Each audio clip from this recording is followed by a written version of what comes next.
ادامه برنامه‌های رادیوی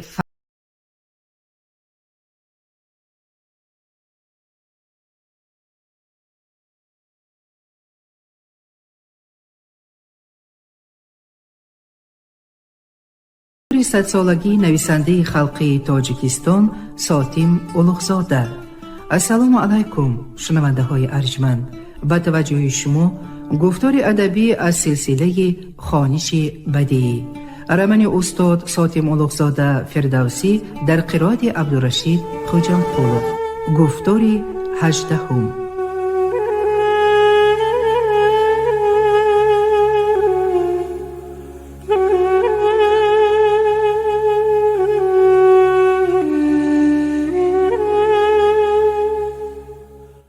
پس آن گوینده بهانه‌ای از راه گردانیدن فردوسی را همان طوری که عنصری در مکتوبش توصیه کرده بود به شاعر بیان نموده از خود اضافه کرد که ملک الشعرا مردی دانا دوراندیش هستند و هم فی المثل خیرخواه شمایند. البته شما کتابتان را به ما بدهید، ما به ملک الشعرا میفرستانیم.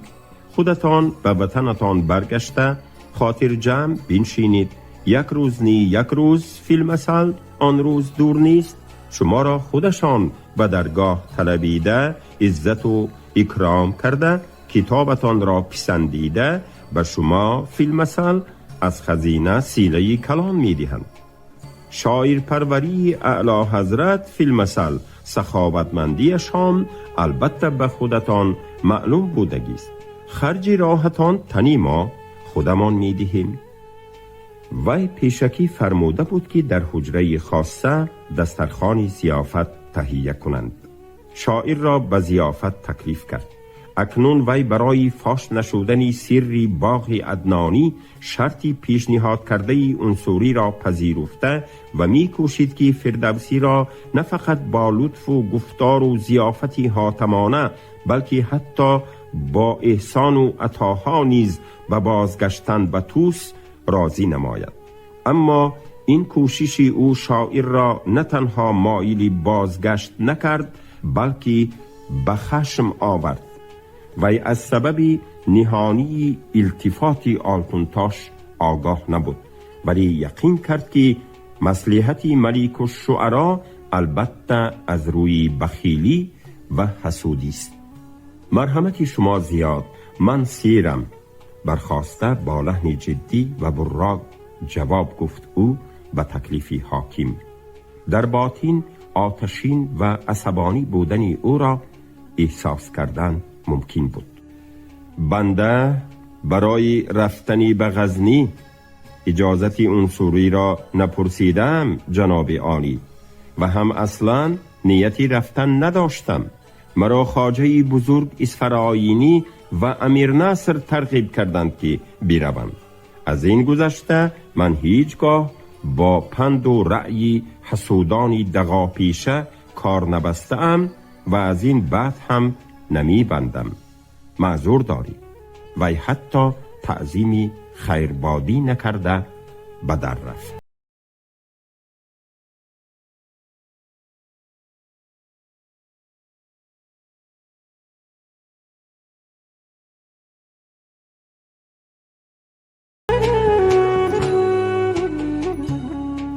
آلتونتاش از این روستایی چنین رفتار و گفتار را چشم نداشت.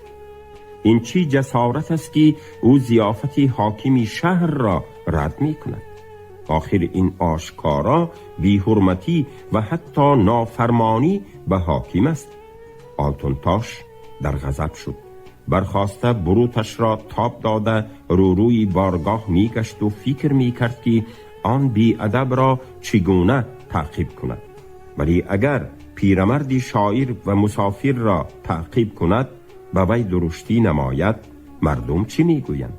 علما و فضلا شعرا چی میگویند؟ به حاکم لعنت خواهند گفت. آلتونتاش با همه کندی و جاهلیش افکار جامعه را به اعتبار نگرفته نمی توانست. باز می اندیشید که اگر مبادا خبری واقعه به دربار رسد، سلطان رفتاری او را نخواهد پسندید. وی به یک قرار آمده نتوانست. دسیسه عنصری و حاکم هرات عزم فردوسی را به سفر غزنی نه فقط سست نکرد بلکه قوی تر گردانید.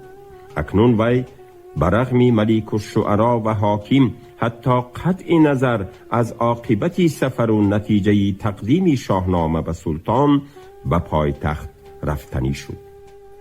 در مهمانسرا ابوبکر اسماعیل موسفیدی لاغرندام آزاد لباس، خوش سیما و نورانی، شاعری مشهوری هراتی ابو محامد ابن عمر جوهری زرگر و با 30 نفر از دوستان هراتی فردوسی در حجره منتظر او نشسته بودند. جوهری زرگر چندی پیش یک نسخه شاهنامه را از صاحب آن امانتاً برای مطالعه گرفته و اکنون آورده بود. آنها مرا از رفتن به غزنی منع می کنند گفته فردوسی سخنانی از حاکم شنیده اش را نقل کرده دوستانش را به حیرت افکند. چنین رنگ گرفتنی کار برای آنها نیز تماما غیر چشم داشت بود. ملیک الشعرا نمی خواهد که سلطان کتابی مرا ببیند و بخواند، زیرا می ترسد که مبادا شاهنامه من بازاری او را کساد بکند. از گفتار شاعر خشم و علمی نهانی او احساس کرده می شد. یک خاموشی طولانی به میان آمد. حاضران همه چشم به زیر حیران و اندیشمند. ابودلف سرافکنده و اندوهگین. بابک از در پیدا شده مراقبه پریشان خاطرانه حاضران را دیده گمان برد که ناخوشی روی داده است، جرأتی در آمدن نکرد، عقیب گشت. نخست پیرمرد جوهری زرگر لب و سخن باز کرد. حیرانم، ملیک الشعرا مهمانی عالی قدری به سویشان راه گرفته را از نیمی راه می گردانند؟ چطور این را به خود روا دانستند؟ رفتار از ایشان بس عجیب و غیر منتظره. جایی که حسد آمد ابا می گریزد. سری ندامت جنبانید صحاف. جوهری شاهنامه‌ای در رومال بسته آورده‌اش را گشاده کتاب را نزد فردوسی گذاشت. کتابتان را مولانا هر قدر وصف کنم کم است. حقیقتاً شاهنامه است، شاهی کتاب ها. این 2 هفته که بنده به مطالعه این داستان‌های دلاشوب صرف کردم گواراترین و خرمترین روزهای عمری من بودند. ذهی استعداد، ذهی هنر، ذهی سخنوری. بنده می توانم فقط 2 دست برآورده شما را دعا کنم و از خداوند برایتان عمری دراز، تندرستی مدام، دولت و نعمتی فراوان بخواهم. حاضران با همراهی جوهری دست بروی کشیدند و هر کدامی چیزی از خود افزوده گفتاری او را قوت دادند و سپس سخن باز به سری ممانعت سفری غزنی شاعر برگشت.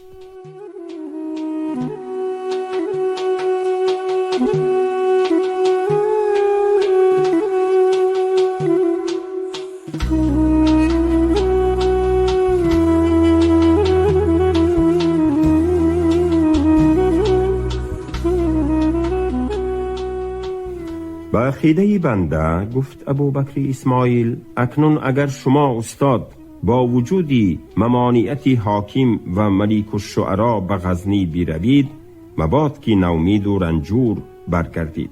و علاوه سلطان هم اکنون در سفر بوده است. شاهنامه را با یگان شخص معتمد به دارالسلطنه فرستیم مگر؟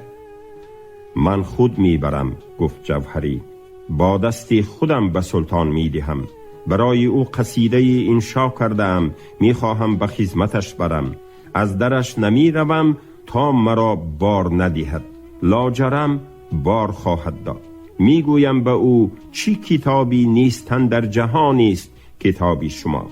معلوم که حسد، غیبت، دسیسه پیشه درباریان است مولانا.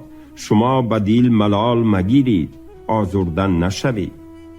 بنده شاهنامه را برای سلطان در مقوای گرانبهایی زرحلکاری مجلا می اندازم، ملوح می کنم، طوری که به نفیسی و زیبایی هیچ کتابی نظیری آن نباشد. تشکر دوستان. دست بر سینه نهاد فردوسی. منت می پذیرم. اصلا عنصری خود کیست؟ مداحی سیل مشتاق بیش نیست. تمام عمرش، دانشش، ذکاوتش را فقط به مدح شاه صرف کرده است و می کند. دیگر اندیشه‌ای ندارد. من چون از قلعه حاکم بیرون آمدم، سری راه در فکرم این سطرها خود به خود منظوم شدند. شاعر از یاد خواند: به گوش از سروشم بسی مژده هاست، دلم گنج گوهر، زبان اژدهاست. چی سنجد به میزان من عنصری، گیا چون کشد پیش گلبن سری. من نه برای آن 35 سال به شاهنامه رنج بردم که امروز به جاهلی بیدادگری تسلیم و به دسیسه حسود فریفته شوم. می روم. ابودلف، بابک، خبردار باشید کی از اینجا کاروانی به غزنی می رود. کاروان سالار را ببینید، 2 شتر کرابی کنید.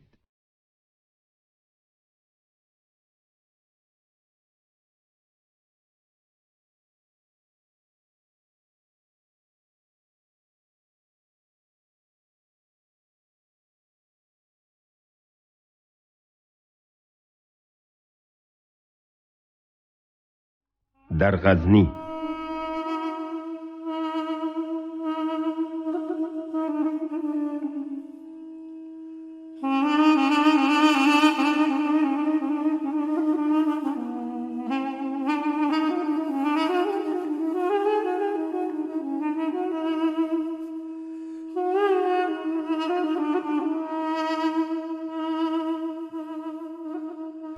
یکی از همسفران، استا صلاح الدین نام مردی غزنیگی که از گفتش دریدگر بوده است، از کابل به شهر خود برمی گشت. او در راه با فردوسی شناسا شده در غزنی از روی مسافر نوازی شاعر را با همراهانش به منزل خود فرود آورد.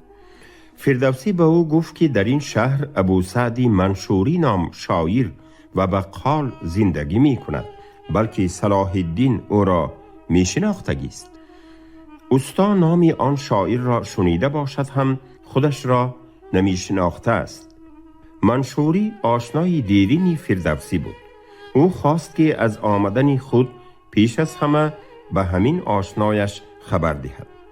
پسری نوجوانی صلاح الدین در حال به سراغ منشوری رفته او را پرسان در یکی از رسته های شهر در دکانی بقالیش یافت. شاعر بقال پیشه دکانش را بسته با جوان به خانه استا شتافت. ابو سعد منشوری اصلا سمرقندی بود. فردوسی با وی 35 سال پیش وقتی که در جستجوی شاهنامه منصور به بخارا آمده از آنجا برای زیارت مزار رودکی به سمرقند رفته بود، در همانجا شناسا شده بود.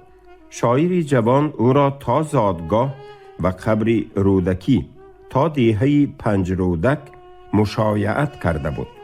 بعدها بین دویشان گاه مکاتبه هم به عمل می آمد. منشوری 1 سال پیش به غزنی کوچیده در آنجا دکانی بقالی گشاده بود. او بعضا در ستایش سلطان محمود قصیده هم می گفت. اینک 2 شاعری در جوانی با هم آشنا شده در پیری به دیداری هم رسیدند. منشوری قد درازی قاقینه از عمر 60 سالش کم سالتر و بردم می نمود.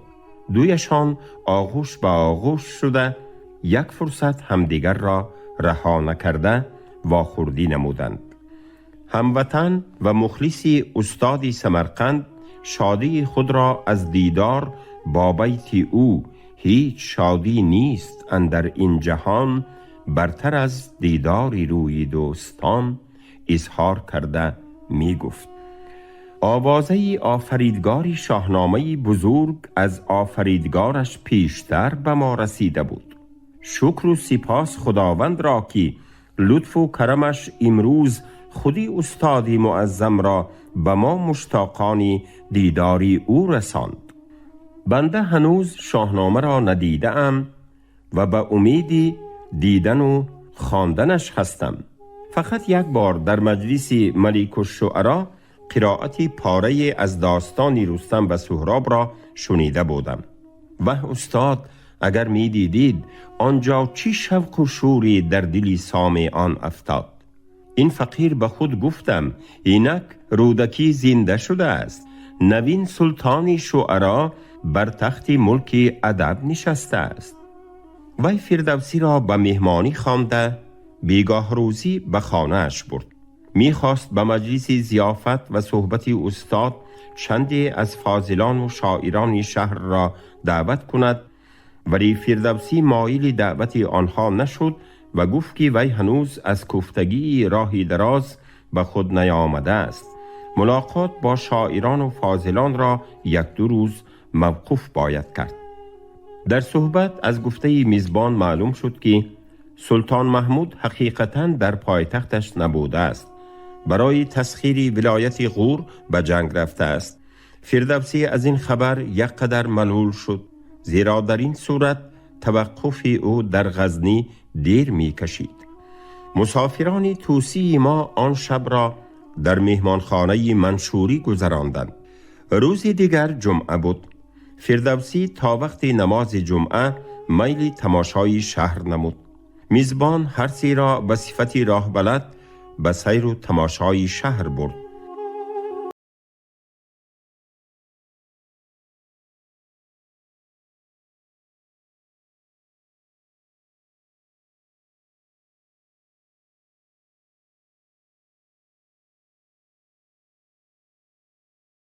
وقتی سلطنت نوبنیاد مانند شهر خود فردوسی در کوه پایه افتاده، از جانب شمال شرقی در نیم حلقه کوهساران قرار گرفته بود. سمت جنوبی کشاده دشت همواری بیکرانه برای لشکرکشی های سلطان جنگجو به طرف هندوستان ساز و مساعد. غزنی نیم عصر پیش شهرک مضافاتی بیش نبود، اما از سال 962 به این جانب از بازی که سرلشکری سامانیان الپتیگین یاغی شده سوی آن شهر جنوبی سرحدی گریخت و در وی امارت مستقل خود را بنیاد کرد، شهر وسیع و آباد شدن گرفت. وارثان الپتیگین امیر سبکتیگین و پسر وی محمود چون سیاست کشورکشایی پیشه کردند، دولت نو از غارت و یغمای همسایه دیارها تا رفت غنیتر می شد. امیران و امیرزادگان، وزیران و ندیمان، سرانی لشکر به خود کاخ و کاشانه های محتشم بنا کرده بودند. سلطان برای شهرت خود مسجد و مدرسه های با شکوه، حمام ها، کاروان سراها می سازند. چارباغ های سلطان و اعیان و اشراف به نزهت و صفا هر یکی بهتر از دیگری بود. در رسته ها، تیم ها، قطاری دکان های بازارگاه، مال و متاع هندی، مصری، قطایی، ترکستانی، ایران، سمرقندی و بخارایی سودا می شد. منشوری مهمانانش را با قد خوشکرود نهری کمابی که از مابین شهر می گذشت برده، این کاخ فلان وزیر، امیر، فلان ندیم یا سراسکر، کوشکی فلان قاضی، شاعر، امام، شیخ گویان هر دم به عمارتی زیبای اشاره می نمود.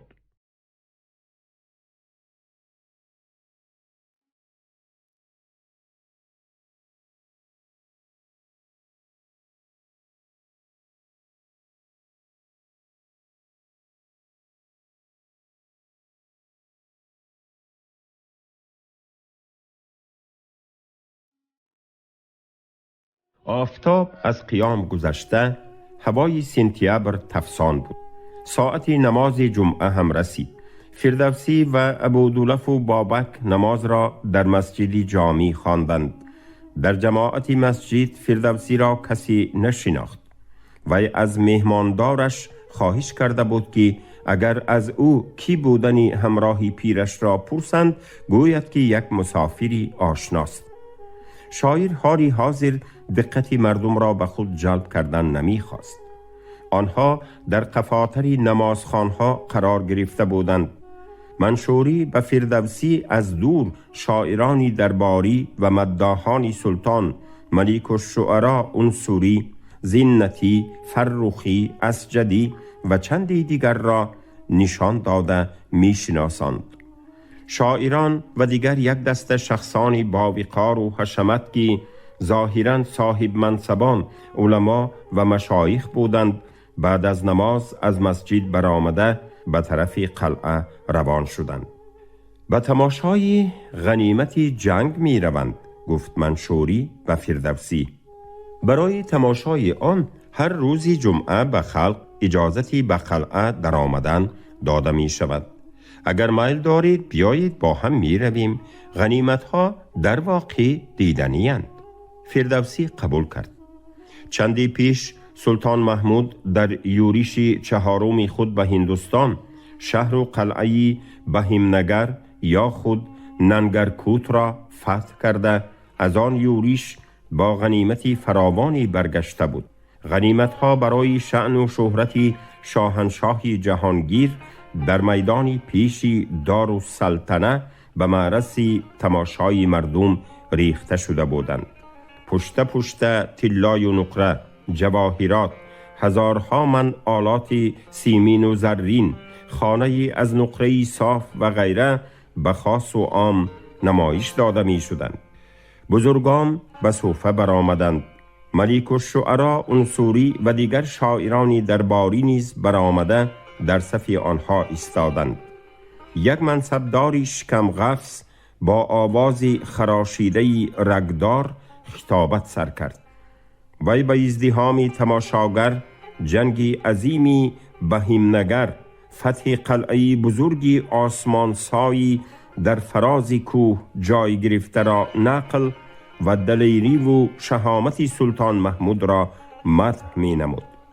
پس از وی مردی قد پستی پهن روی و برجسته چشم، ورقی کاغذ به دست، راوی یا قصه خوان یا هر دو پیش برآمده با آوازی مرغوله‌دار و الفاظی طمطراق: اکنون بشنوید، امامی سخنوران و بزرگترین گوینده کشوری ما و صاف و ندیمی شاهنشاهی مشرق حضرت ملیک الشعرا انصوری فتح حصاری بهیمنگر و غنایمی بی حد و قیاسی را که در آن حصار به دست سپاهیانی ظفر شعاری سلطان افتاد چیسان برشته نظم کشیدند.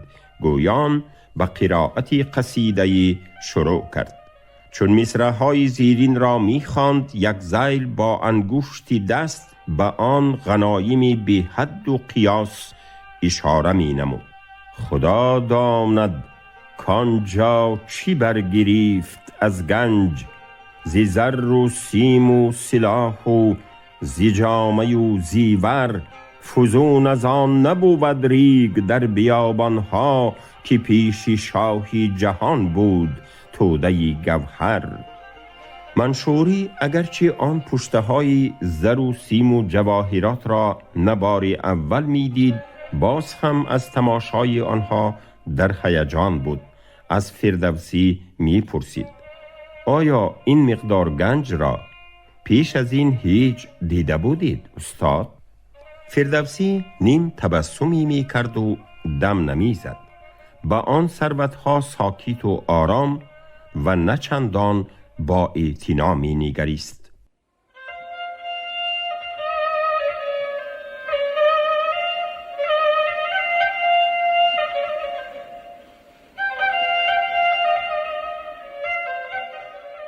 در بازگشت از نمایشگاه منشوری از لشکرکشی های پی در پی سلطان و ثروت های به دست آورده او سخن رانده او را ستایش می کرد.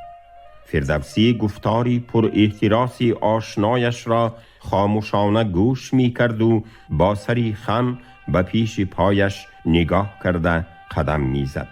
خاموشی او را دیده منشوری نیز به زودی دم فرو بست. در بین سکوتی به میان آمده فردوسی بناگاه چنین سخنها بر زبان راند: در خراسان قحطی، دیه ها سربندی، آبها ویران، جویها خشکیده. در سرخس دیدم گرسنه ها در اخلاطی پشت آشخانه جولیده خود می جستند.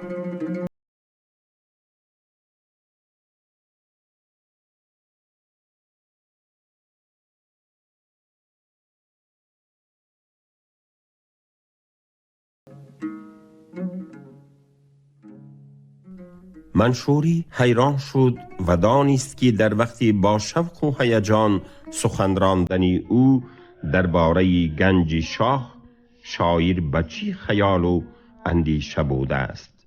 او به معنای سخن فردوسی پی برده گفت: شاه فرمان داده است که در شهرها انبارهای سلطانی را بکشایند و به محتاجان غله دهند.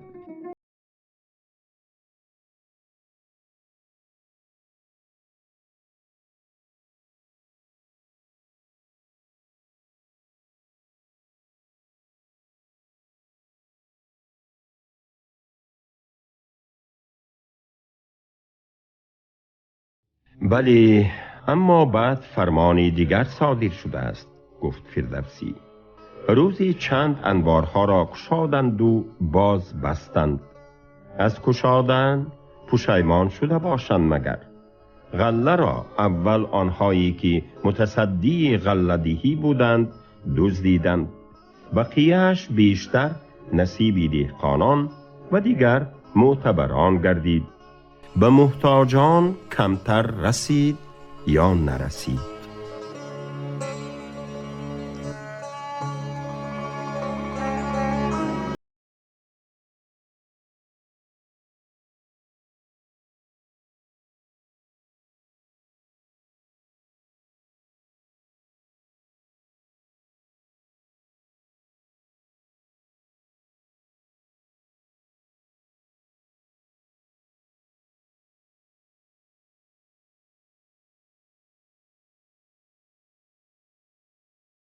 شما گفتار 18 را از روی رمن استاد ساتیم اولوغزاده فردوسی در قرائت عبدالرشید خوجمقلوف شنیدید. کارگردان شیرعلی نغزلی. انجام گفتار ادبی از سلسله خوانش بدیعی.